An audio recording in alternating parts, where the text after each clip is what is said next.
Hello, great to have you with us on ERi-TV for our English news broadcast. Wishing you a joyful holiday here from the headquarters in Asmara. Now let's start with the top stars.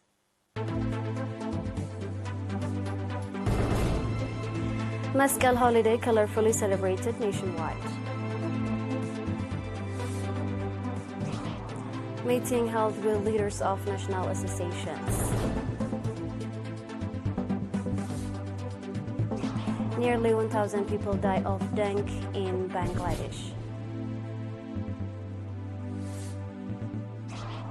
Russia slashed food export to Western countries.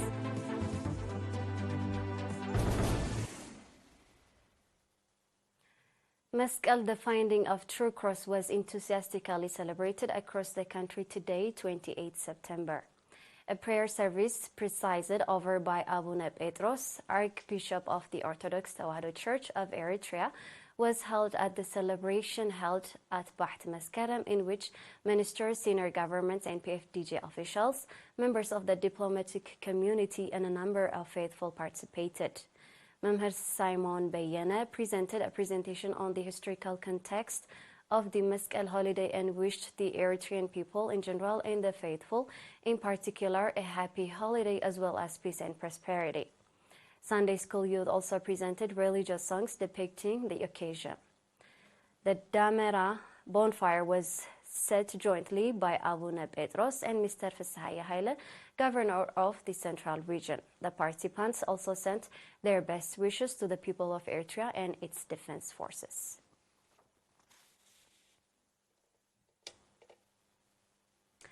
Mr. Johannes Tegle Mikael, Eritrea's ambassador to Republic of South Sudan, held a meeting with leaders of national associations focusing on strengthening organizational capacity and participation in the national affairs. The participants held in-depth discussion about the actual state of the national associations and urged the members, particularly the association leaders, to increase their contribution to the drive to develop the association's organizational ability at all levels. The attendees urged for ongoing meeting with various government units in South Sudan to discuss concerns pertaining to Eritrean people, noting the importance of developing attachment to their motherland. The National Union of Eritrean Youth and Students in Ad Ghayih Sub-Zone organized a 3-month vocational training program to 116 youth in the sub-zone. The training program included beauty salon and still and video camera. At the concluding event of the program on 22nd September, Mr. Ibrahim Barole, head of the union branch in the sub-zone, stated that one of the union's goals is to increase the general capability of young people and that the training programs being organized are a part of the effort. Mr. Asafau Turkay, head of social service in the sub-zone, on his part, called on the trainees to develop their skill through practice and apply it in improving their livelihoods. Mr. Asafau also expressed readiness of the sub-zonal administration to stand alongside the union branch in all its endeavors. We are live on ERi-TV. Stay tuned for international news.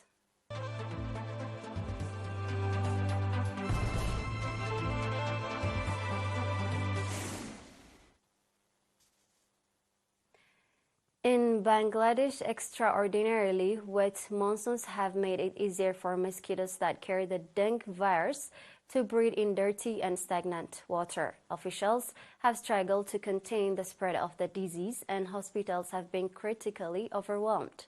In severe cases, dengue causes internal bleeding, which can lead to death. Its symptoms including headache, nausea, joint and muscle pain. Dengue is endemic in tropical countries, and outbreaks often occur in urban areas with poor sanitation that allow virus-carrying mosquitoes to multiply. It used to be a seasonal disease in Bangladesh, but due to hotter and wetter monsoon brought about by climate change, it has been occurring more frequently since the first record outbreak in 2000. Public health officials say the current wave of infection caught the country off guard as it's caused by a strong strain of the virus.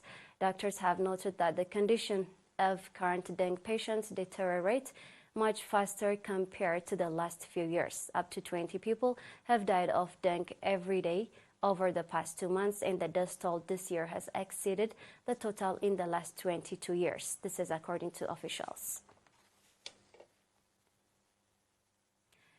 Russia has substantially slashed its agricultural export to unfriendly nations that impose sanctions on Moscow. Agriculture Minister Dmitry Patrushev revealed yesterday.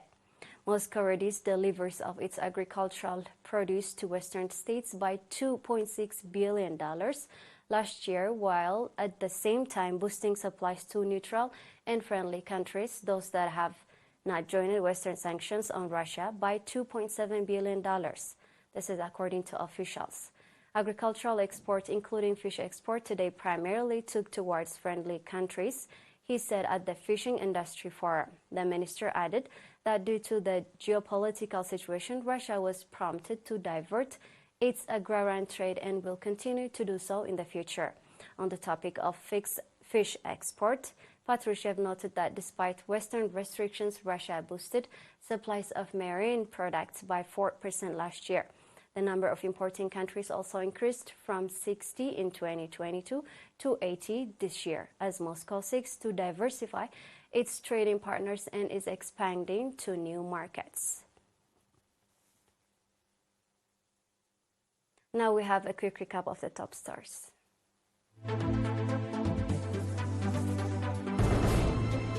Meskel holiday colorfully celebrated nationwide. Meeting held with leaders of national associations. Nearly 1,000 people die of dengue in Bangladesh.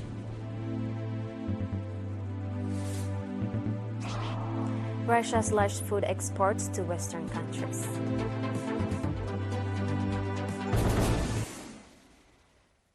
That was all with the news for tonight. Happy holiday again. Good night.